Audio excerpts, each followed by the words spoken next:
Thank you for joining me again on the Southern Report. It is fantastic that you give me your time, and it's so much appreciated.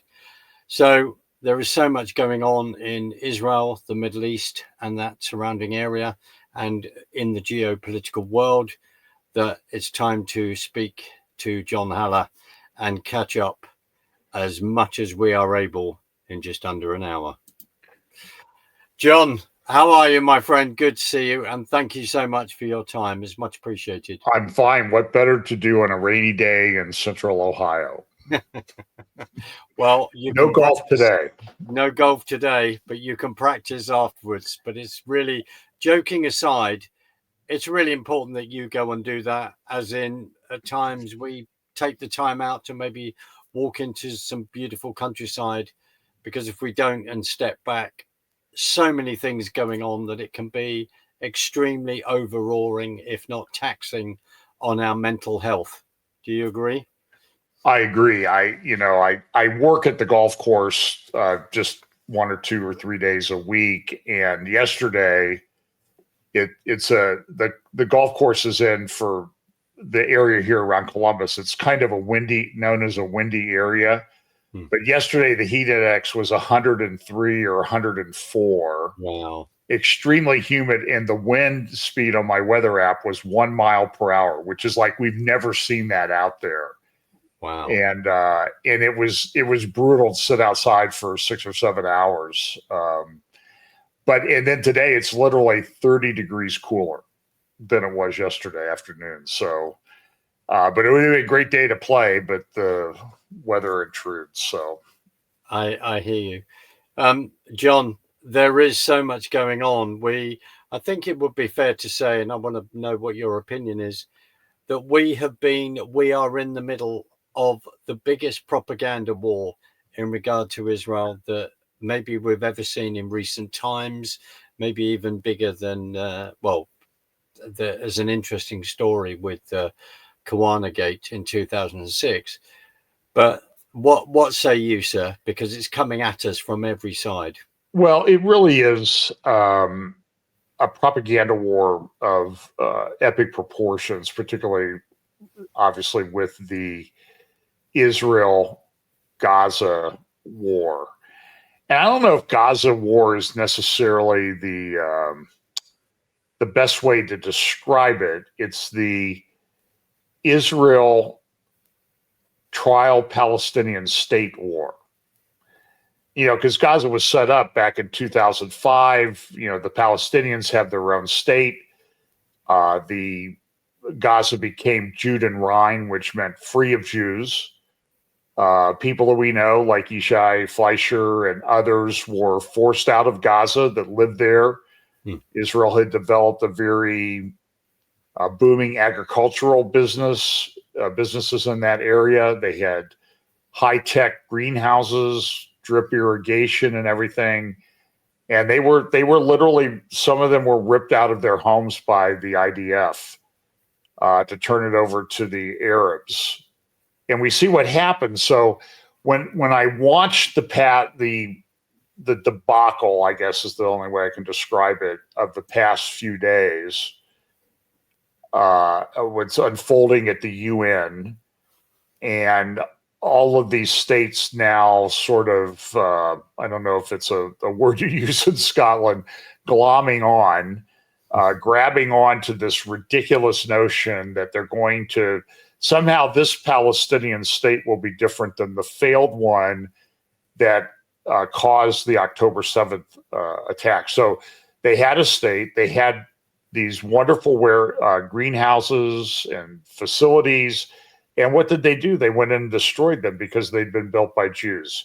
And then they took all the money and aid and that type of thing, and they built 300 miles of tunnels, created a terror state that led to the attacks on October 7th. And now, of course, because Israel has responded strongly against that, the world has completely, for the most part, turned against Israel. They're committing genocide, which is a ridiculous claim. Sure, there are lunatics out there that think that this is genocide, but it's not. under international law. It's not genocide. Israel's conducting itself in a manner that I don't think almost any modern army has ever conducted itself. And I saw an interview on, I think it's a UK program, Trigonometry. Yes, it is. Yep. The guy's name begins, both first and last names begin with a K. I can't remember his name. And they were making the point was, with social media and everything now, would fighting in World War II have been possible? Very good point. Because if people were streaming things from the city in Germany that was bombed heavily by the U.S. Dresden, thank you. Yeah. If Dresden, if they had been live streaming things from Dresden, it would have been the same thing. You're committing a genocide. And war is very difficult. Israel's lost, I think, 800 soldiers. Yeah. They've lost around 2,000 people, about 1,200 on October 7th, and thereafter, and 800. And I'm told that over half of those soldiers were killed by friendly fire or mistakes. For example, a couple of Israeli soldiers were killed the other day. They were, setting up an explosive device and it exploded and killed both of them. So it's a very difficult thing. And now we are fed these constant images of children where the claim is that these are starving children. The New York Times published a very famous, now famous photograph of a mother holding a child. You can see the child's spine, and look at the starving that Israel's causing in Gaza, which turns out to have been a total complete lie. The Times published that and got, between their various social media platforms and the paper, which I subscribe to, by the way, just because I always like to know what I subscribed to Patrick, or it was, I can see the guy's name, very famous conservative commentator said, I get up every morning, I read the Bible to find out what God's planning, and the New York Times to find out what the devil's working on. And brilliant. Cal, I'm having a terrible time with names today. My age must finally be catching up to me. But anyway, Cal Thomas. But it's so between their social media platforms and publications, that picture got 55 million views. Yeah. The New York Times has now published a retraction on its Twitter X feed, and they've gotten 50,000 views. So they got 1,000 times more views of the lie than they're correcting the lie. Absolutely. And so the impression is left out there, and the child had a genetic disease. And they also showed people have uncovered the full photograph that the New York Times cropped. Have you seen this? No, I haven't. First of all, the mother is not starving. Okay. And there's a child in the uncropped photo that looks pretty normal. Absolutely. So there's no starvation there. It was a complete fabrication and lie. But all these people, the Candace Owens of the world, and the Tucker Carlson just put up a big interview with John Mersheimer, who is one of the most loathsome people, I think, on the planet, who Tucker described as a respected scholar. It is a complete joke. The guy hates Jews, pro-Russian shill, John Mersheimer, and he's talking about genocide and everything. So, and then of course Candace Owens went on I think I hate to point her out because I don't like watching people descend into a psychosis live on air. It's pretty sad. Well, as you say, the photo went around the world, as you quite rightly pointed out the amount of hits. We wonder how much of a revenue that is, and then it's caused all of this pile on, and as has been pointed out, I'm not wanting to give them praise, but we just have to point this out, that the way Hamas et al., but basically Qatar, Al Jazeera, etc., how they are winning the propaganda war, right? And the other big thing is to say, John, what about all this whole row over they're starving, there's not enough food going in, so there's 600, there's trucks and trucks of food waiting to go in. There's the argument, the UN is saying, well, we're not going to give help to the GHF charity.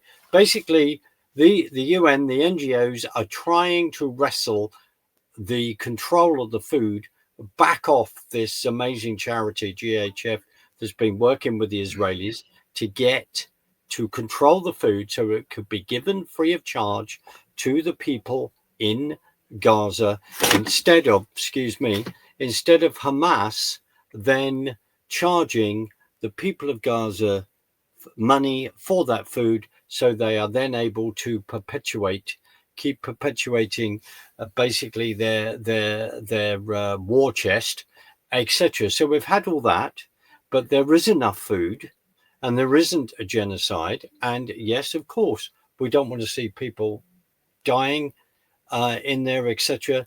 But Hamas started this, and they are hiding behind the people in Gaza. John, have I explained it well enough or not? Yeah, I mean, it is, yes, absolutely. It's clear that Hamas is a master of propaganda. They have, they're controlling the narrative. They, and by the way, it's, as I do these updates each week, first of all, it's getting increasingly difficult to keep them under 2 hours.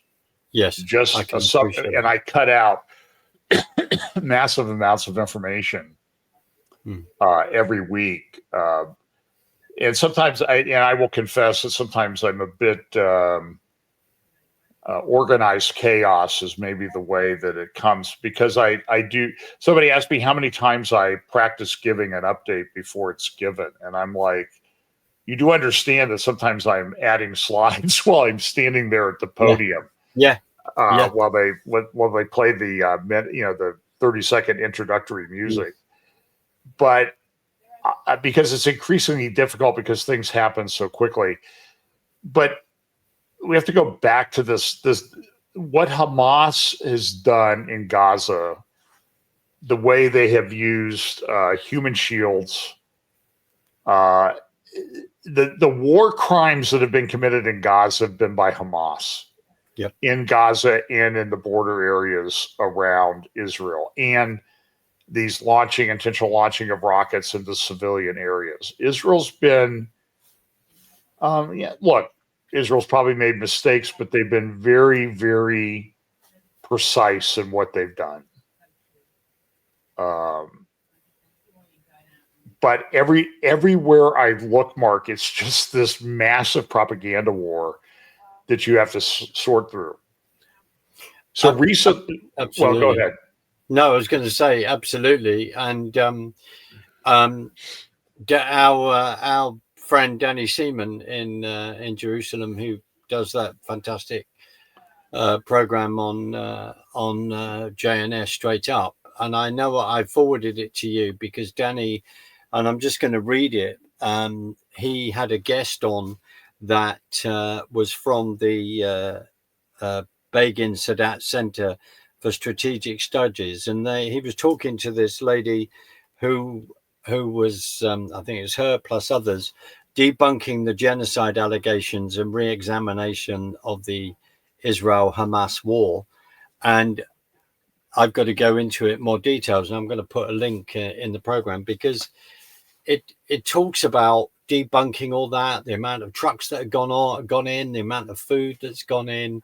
And I think the other point, sorry, John, the other point I want to make is I don't think at any other time in urban warfare, and you referred to this which is trigonometry with Constant Christensen and Francis there, is that in no time in history, and this kind of, I mean, this urban warfare, nothing is fought like this, only Israel is doing it, is where they're also feeding the people that they're actually fighting. And people go, well, no, they're all innocent. No, but they are feeding them. So all the dynamics, all the logistics of this, and suddenly this pile-on.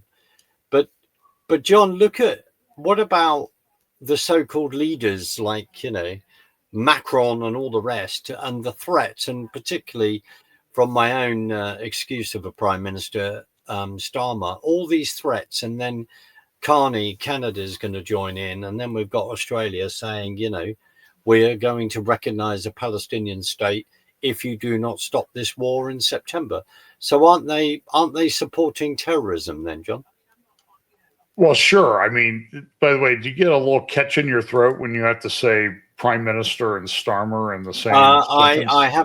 I have to say to you, yes, it's a bit like there's another catch in my throat when I have to go King Charles, the King of the UK. I feel exactly the same. But I love my country. It's just run by complete and utter idiots. So I'll just say that. But it's left-wing ideologues, if not socialist, communist, members of the Fabian Society. I'll just leave that out there and stop. So, it's interesting. The Jewish Chronicles Friday publication is out now. It's I think it's published in the UK, and they have a very interesting article there this week. The war that no army could win. And so I listened to Trigonometry. I listened to some other programs, and a lot of people are frustrated. Why doesn't Israel just finish the job?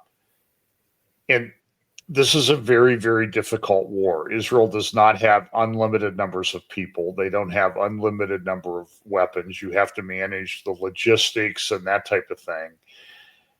And it's a very difficult war. Areas will be cleared in Gaza, and then somebody will go in there 10 minutes later and they'll be in an ambush, and 7 or 8 soldiers will be killed. And for the entire nation of Israel, look, nobody's denying that the people in Gaza are not suffering. Gaza is effectively destroyed. Nobody will let them leave. It's like the whole world is holding them hostages. Yes. Hostage. Somebody suggested, well, maybe we could make Malta. It's not a highly populated island. It's about the size of Gaza. We could just send everybody from Gaza to Malta, and they could live there. And the advantage would be that there's open ocean to sort of protect the border people, anybody from living on the borders of that area.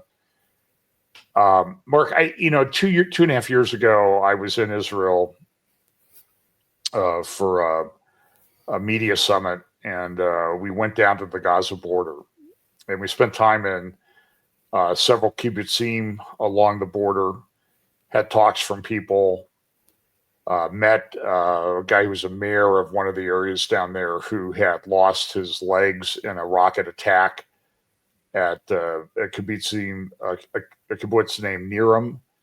It's probably the closest one to the Gaza border. I stood there at the fence, a kilometer from the Gaza fence. This is 10 months before the attacks of October 7th.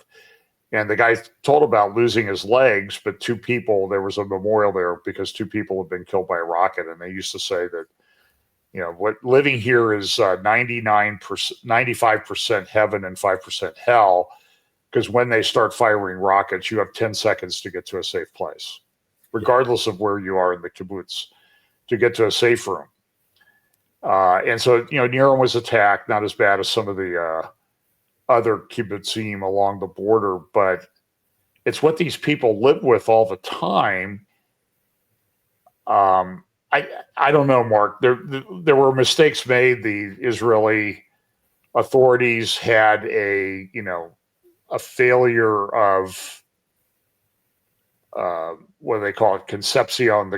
It was hard for them to conceive of what Hamas would do, even though they had some intelligence to indicate otherwise. And sometimes, we all have this normalcy bias. We want to think that maybe it's not really as bad as it really appears. And so here we are, getting close to 2 years after this started. And I really don't know where it ends. I don't know.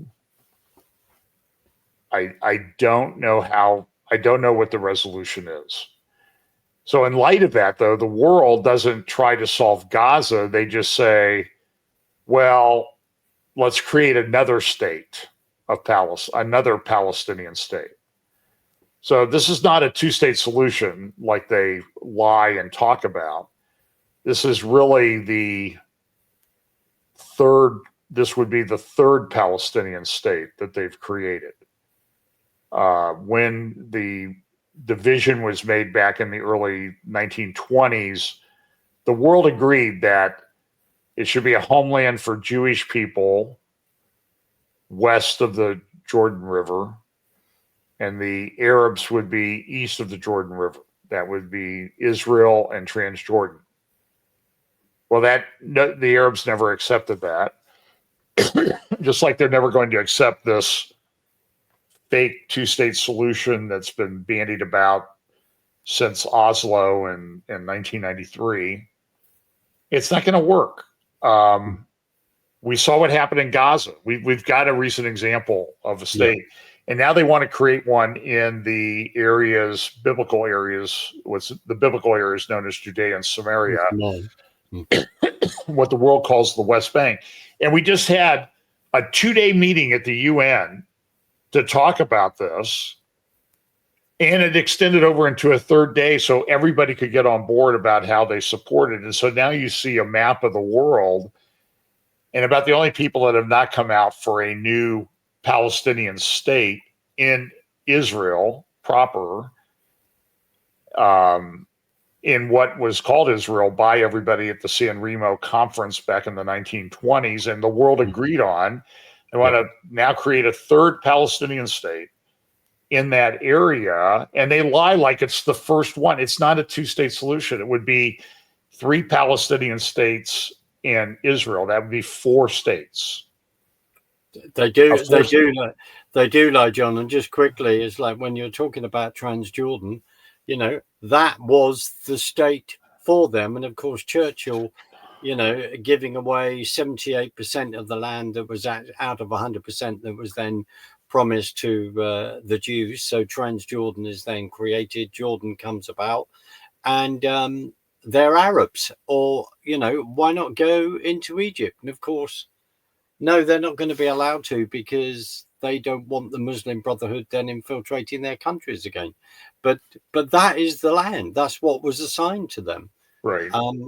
And they, sorry to be picky, but I think you're right. When people just go, oh, no, this is what we need. They need a Palestinian state. Well, they're Arabs. We've already tried this. Plus, in recent modern times, or even from them, there have been 4 previous attempts, and Arafat and co. and before that have just turned it down every single time. So they don't want they actually don't want a Jewish state there. They want it wiped off the face of the earth. Well, they want a world where the Jewish state of Israel does not exist. So on the one hand, they call them fake Jews. They're not really Jews. And then they tell them to go back where they came from. But, now we're 75 years into this process, and this is where they came from, most of them.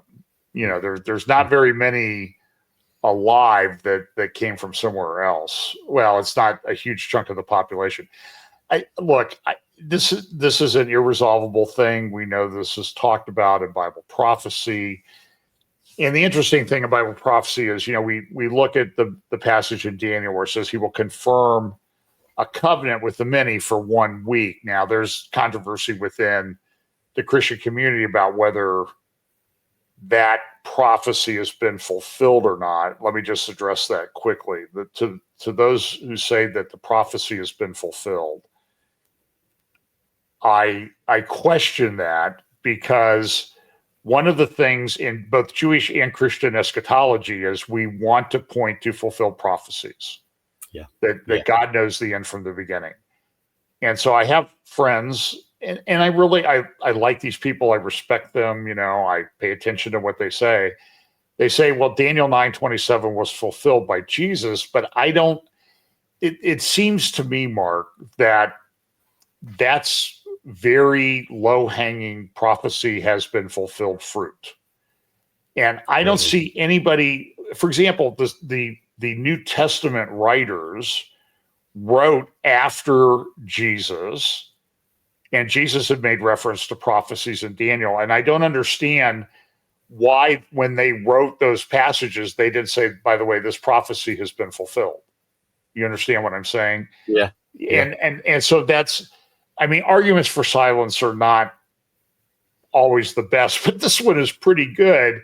It would seem that if this had been such a significant fulfilled prophecy, that the writers of Scripture who are writing a couple decades at least after the events would have said, hey, well, this one was already fulfilled. But no, none of them did.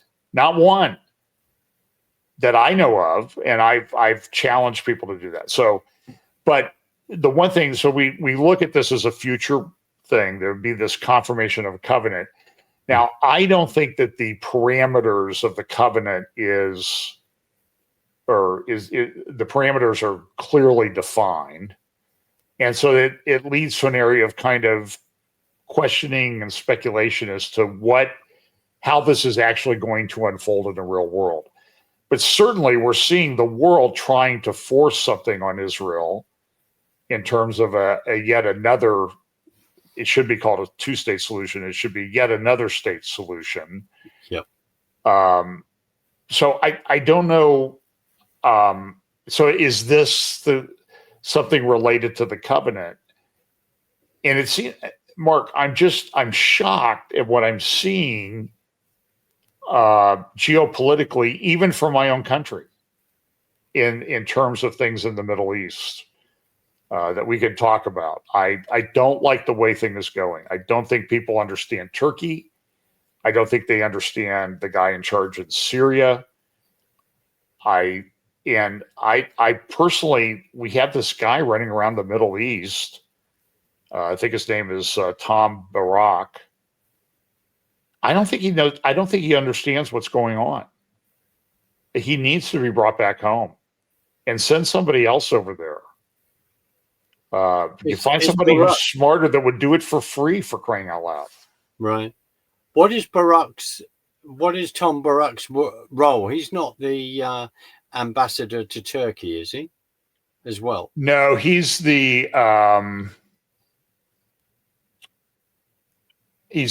special envoy to Syria, Thomas Barak. Right. I don't think he knows what he's doing. I mean, he needs to be removed because he just the Syrian guy, he's okay. Even Trump says, well, he looks good in a suit. I follow this Israeli lawyer, Mark Zell. His X handle is @GOP Israel. And so I think he made aliyah from the United States as he retired from practicing law. But he's talking about there's just let me read what his tweet from just yesterday. I just returned from a meeting on the Syrian border with the Druze leadership, who are doing an amazing job keeping the Druze population alive. They tell me that Turkey is collaborating with the Syrian regime to cleanse Syria of its Druze population. They're being aided by U.S. Special Envoy to Syria, Thomas Barak. And it's true. Why are we? I don't understand this. I really do not understand. And so there is genocide happening in the Middle East, and it's happening in Syria with the Druze. And before that, and I want to come back to the Jews. Before that, we've had the Alawites, he's also Jelani's also been threatening Christians, but the appalling situation with the Druze. John, do you want to explain the reason why Israel has gone in there and bombed it over a week ago, or maybe continuing? I need to keep up with that. Because of there is a big Druze community within Israel. Well, yeah, Israel has a significant Druze population, particularly in certain areas. But the biggest population would be in Majel Shams up, and I don't know if you got up there when you were there.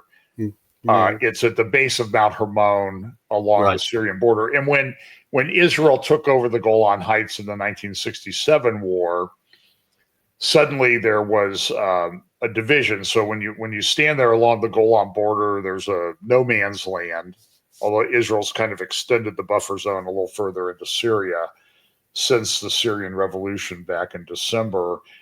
But so you have people in Majel Shams who have family, and the families in the Middle East are very tribal, clannish. I mean, family and tribe is more important than your government, the country you live in.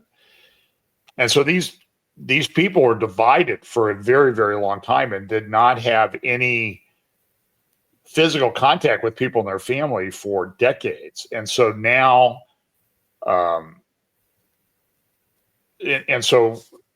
but the Druze serve in the Israeli military. They serve as security forces, police. I believe a couple of years ago, they have Druze guards at certain areas in the old city of Jerusalem because the Muslims wouldn't tolerate Jewish guards. And a couple of them were stabbed to death there at the Lion's Gate near the Temple Mount a few years back. So they serve, they're very loyal to their country. And then there's a very large contingent of Druze. There's a place called the Mountain of the Druze in southern Syria. And they're now being attacked. You need to understand that what's going on in Syria right now with al-Shara, used to be al-Jilani, which comes from I think he was born in Saudi Arabia, but he claims a family tie to the Golan Heights. So that's why he had the name al-Jilani. Now it's al-Shara. But it's very much a religious war, and he tries to act like, oh well, there are people that are getting out of control. But look at what's happening. They're cleansing the Alawites, which is a sect of Islam that most Islam, even Shia Islam, considers them to be heretics. Yeah. The Druze are kind of a strange religious mix, sort of, kind of, maybe related to Islam. But they're considered heretics too. And so what do the Muslims tell us all the time? We have to get rid of the infidel. And so now you're seeing this actually happening in front of us. And our special envoy is kind of turning a blind eye to what's going on right under his nose. So Israel says, we have Druze in our country. Yeah. It's important for us to protect the Druze.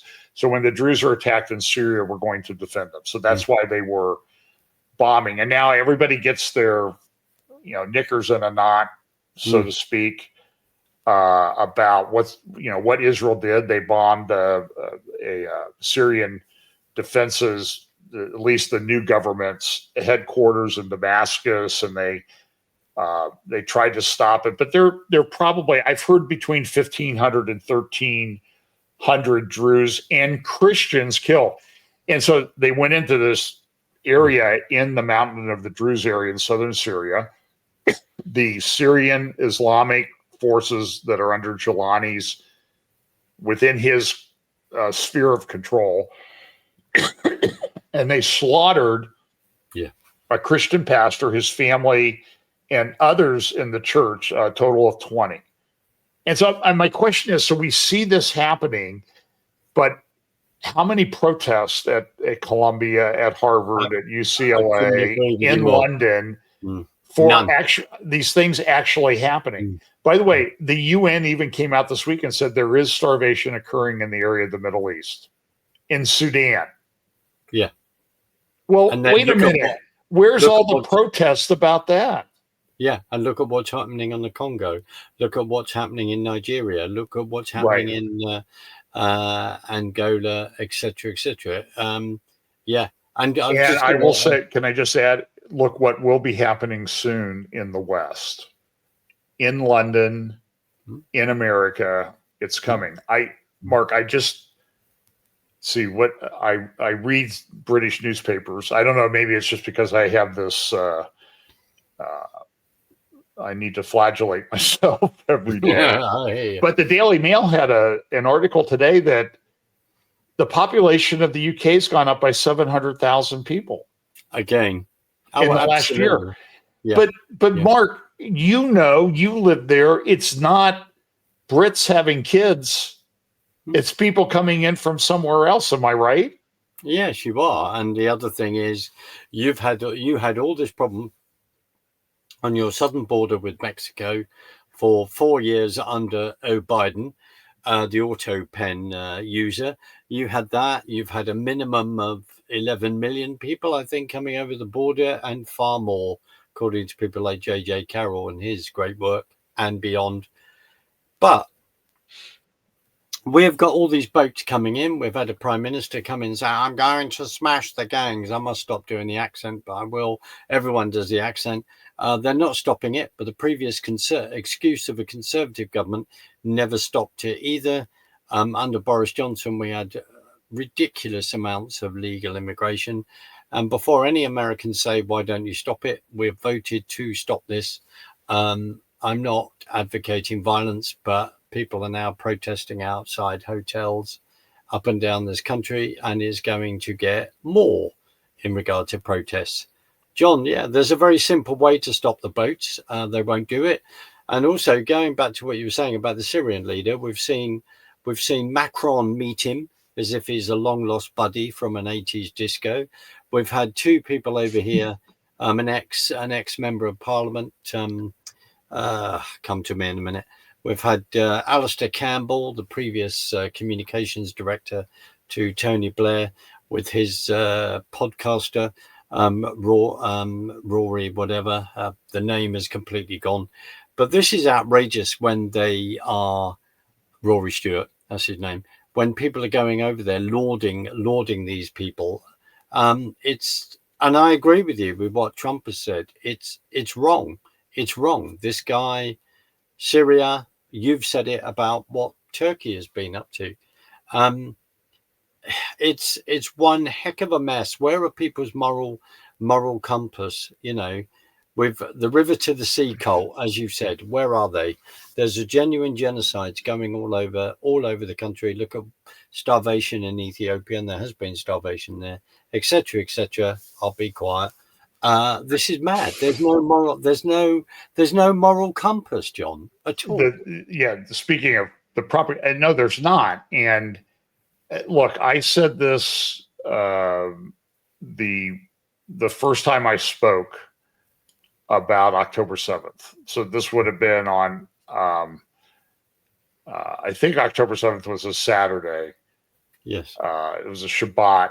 And by the way, there's a whole bunch of reasons why you can explain logistically why. And I think the guys at Trigonometry did a good job going through that. Why there was this delay? You just don't click your fingers and you have army units and equipment ready to go. It takes hours to assemble those, and that's why. And everybody says, "Oh, they must have delayed it because they wanted the people to die." It was the Israeli government that did this.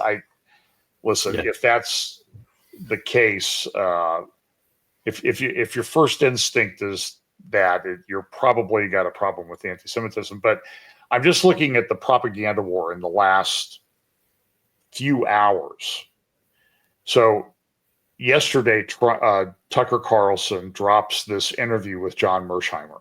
Yeah. And he wrote a book. I think he was one of the co-authors of the book, The Israel Lobby, where he blames Israel for everything. Israel controls all U.S. foreign policy. And that's an increasingly acceptable view on I'll call it the MAGA right in America, the woke right. who blame everything on Israel. And sort of the leading proponent of this is Marjorie Taylor Greene from Georgia. She's the darling of the right. She's an idiot. She is a complete amoral idiot, in my opinion. And I am increasingly, her and people like Thomas Massie, they blame the Jews for everything. And she introduced legislation recently to cut off Israel completely from any weapons resupply from the United States. Yep. Even if they're paying for it. Yep. And that only got like 8 people in Congress. It was the radical squad and Marjorie Taylor Greene. It was well, I don't even think AOC voted against it, to be honest with you. But anyway, so she's popular, but Tucker's still popular. He gets a lot of views, and he's so yesterday he puts up his interview with John Mersheimer, and I'm just trying to see how many people he might have gotten views in the last day, and it's clear that he's got a thing. So I'm looking here. This is unbelievable. He puts this interview up 22 hours ago with John Mersheimer, who is a complete in the tank liar, amoral, pro-Russian shill, pro-Gaza, anti-Israel. 4 million views, Mark. Wow. In 22 hours. Wow. Well, this morning, but this is, so now there's this guy running around named Tony Aguilar, and former Green Beret, worked with the Gaza Humanitarian Foundation in Israel, but was fired. He is now on a campaign, and in a very unusual step, the attorneys and people in charge of Gaza Humanitarian Foundation that was set up to distribute aid has come out and showed that he had revenge. They've released his text and tweets and everything about how he wanted to get them, and he was going to make everybody look bad.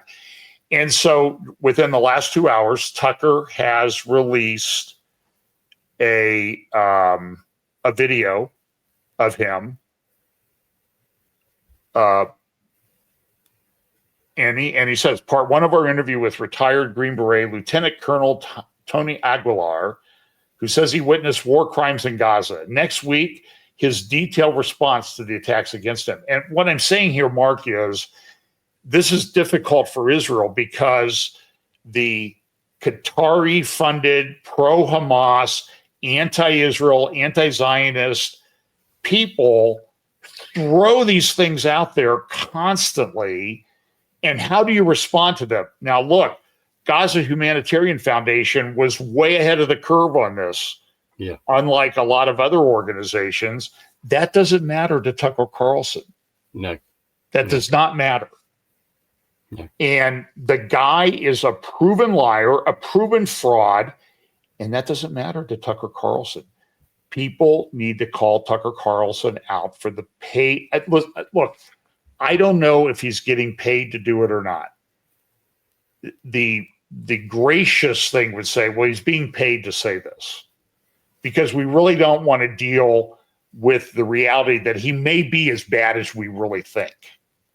You know what I mean? So he's playing off our emotions, because it's hard for us, because there's things that he says that we like, to come out and expose him.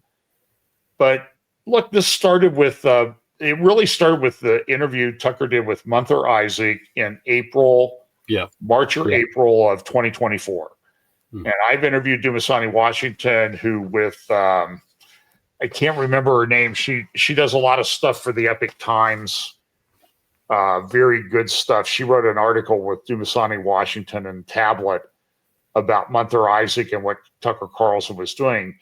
But it's only been a progression worse and worse and worse all the way through since April of 2024. Okay. Do you want to, that interview, do you want to talk about the charity that individual represents, if I've got my wording right? You mean Munther Isaac? Yeah. Yeah, he's associated with he claims to be a Lutheran Palestinian pastor. He has, made light of at Christmas. He had a creche, a nativity scene in his church, Jesus in the rubble, the baby Jesus in a manger in a pile of rocks wrapped in a Palestinian keffiyeh, because to him, he's a Marxist, leftist, liberation theologian. Yeah. And so the narrative is Jesus was a Palestinian refugee. First of all, the Roman government controlled the area of Egypt to which he fled, so he wasn't a Palestinian refugee. He was a Jew from his family came from Nazareth. His father lived in Nazareth and came from a Jewish family that was centered at Bethlehem. That's why they had to go there for the census. There was no Palestine at the time. That's the point. It's a complete fabrication. So they've created this narrative in a conference called Christ at the Checkpoint. I've been to one of these conferences, and I've done programs on it, and I've done a lot of talking about it. I've met Munther Isaac. They're radical, leftist, pro-Hamas, anti-Israel people. So I'm sitting there, and they bring in Palestinian activists and that type of thing to speak at the conference. And then they'll always have the token Christian, the token evangelical Christian, like Gary Burge, or somebody who's kind of reformed and not pro-Israel.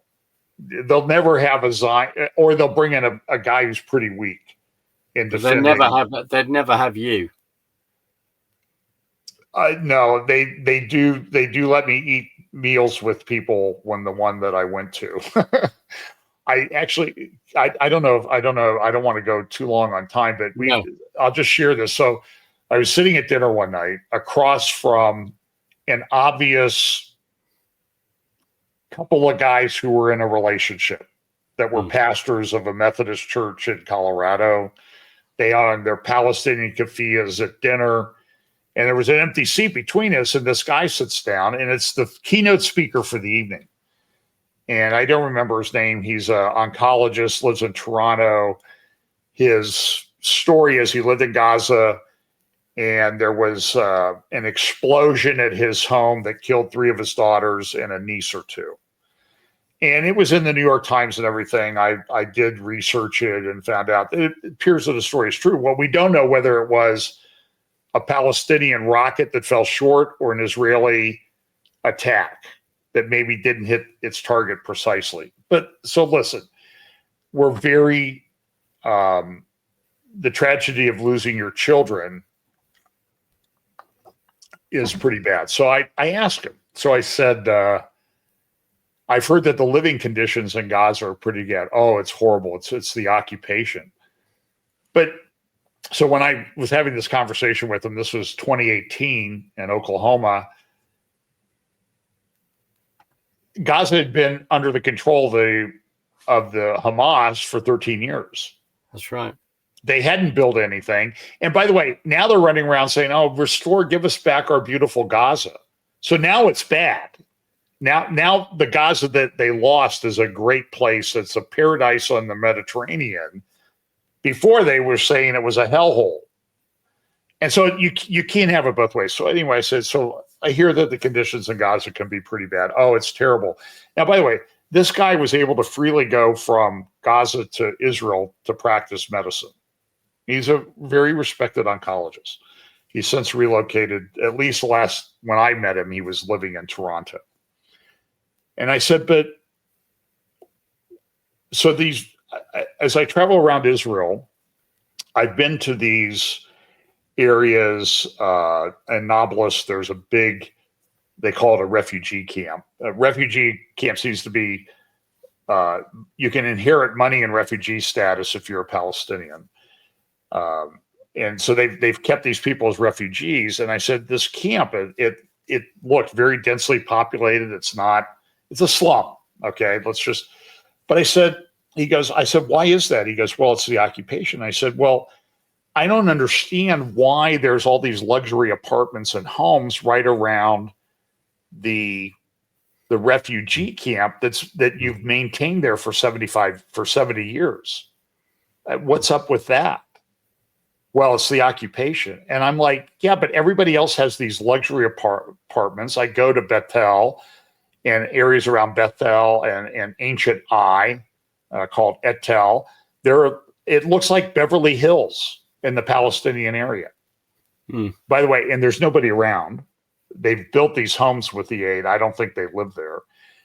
But I said, but I've been in Jordan, and there are refugee camps in Jordan, an Arab country, and 70 years later, the refugee camps in Jordan are still there. And then you go up to Damascus, there's a place called Yarmouk, and Yarmouk is one of the most densely populated places on the planet. It looks horrible. I said, why are those in Arab countries? What occupation is occurring there? And he said, it's the occupation. Yeah. In other words, you cannot reason with them. So you're making an occupation out of an occupation, basically. You just he's making an occupation out of claiming the occupation. Yeah, absolutely. Absolutely. John, in the last sort of few minutes, touch on what about this incident in it's been explained to me there might be more than one Tebeh, which is Teybah, and this accusation of the settlers setting a church on fire and all this. I mean, I think we should touch on this. Well, at least my understanding is that was another propaganda thing. So we have to make some distinctions. So we have to acknowledge that within the settler movement in Israel, there are people that are not well controlled in the way they behave, and they do things they shouldn't do. But by and large, what happens is generally speaking, with the exception of when these Israeli settlers in Judea Samaria actually do something they should not, they will be provoked, and then they will respond. And then when they respond, all of a sudden the media is there. And look at these settlers attacking the Arabs. And that's the way it goes. And if people think that doesn't happen, I will just say you don't understand the mindset of what is being dealt with. We know that in Islam, you're allowed to lie to the infidel. And you can make peace with them. And that's why when you see all these Islamic countries signing on to making peace with Israel with a two-state solution, and we're going to say Hamas needs to lay down its weapons and disarm and no longer run Gaza, wink, wink, wink, that's probably an abject lie. So I just got to tell you, Mark, it's a propaganda thing. So with regard to this church, there was a dispute and everything. There were some fires set in some fields, but the church was never burned. It's a stone church. And so I've seen a lot of videos of Israeli archaeologists that have gone out there and filmed and said there's no fire burning evidence of the church. Yeah, in the fields around it, there's been some burning. But the narrative became the church, the Israeli settlers had burned down the church. Just like, it's war, munitions aren't precise. There was a cross on a church in Gaza that was hit, and they'll say, look, they're killing Christians, they're destroying the church, the only Catholic church. But the fact is, there are pictures from the next day where they had a full congregation of people there to worship, and the inside was unscathed. But Candace and all these other people are it's just a constant propaganda machine, and they're so fast at putting things up that that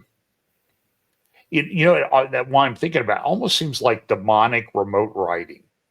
Getting them to put the stuff up so quickly. I hear you, and also in regard to the situation in Tebeh, settlers came along with big blowers to put out the fires. And then there's there's been these pictures of Arabs in the area throwing stones at them and all the rest. So when they have got their cattle grazing on the hillside, this is not the first time this has happened, but it's this coordination.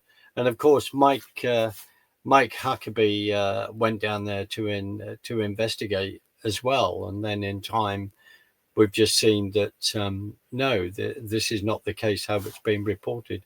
John, I would say whenever you hear these stories, yep, wait for it to be investigated before you make a conclusion on it, because a lot of times the first take on it is going to, by the way, this picture in the New York Times of the mother holding the child.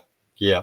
Now I'm seeing I think a British person or European person saying this is very offensive to us Christians. Why?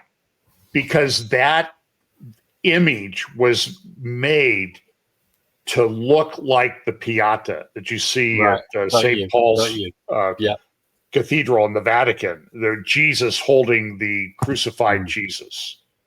It was to evoke those emotions and images. They're incredibly clever people, but don't fall for it. No. Well, I think in the last sort of minute, you've said some good advice, and I think we all need to heed that, which is but the problem is the news cycle doesn't give us that time, but we step back and we wait, and then we're able to come in and comment later, because we can see so many breaking news, but actually the news is broken because it isn't right. John, I'm sorry to sort of rush you in that sense, because we're coming right up the last couple of minutes, but I just want to thank you for your time at this really important hour. And I think the discussion of the propaganda, it's something Jesus said, do not be deceived. One of the biggest warning. So we've got to really bear that in mind. We've got to heed that advice, sir. Yeah, it's crazy. I mean, and the Western governments, I don't understand. Well, I kind of do understand, but I don't necessarily trust organizations like the Cradle. Cradle just has a new article that just came out. Well, I guess it was a month ago. More signs of Britain grooming Syria's Al-Qaeda rooted government. That this is what Britain wants, is they want an Al-Qaeda type government in Syria. And that's why the support. And I see my own government doing it too, and I don't understand it. All this has very serious Bible prophecy implications to it. Absolutely. John, I'm going to play us out. We're really hitting the hour, but thank you. Stay there, and I'll say goodbye on the other side, but thank you so much for joining me. All right. See you soon. As always, thanks.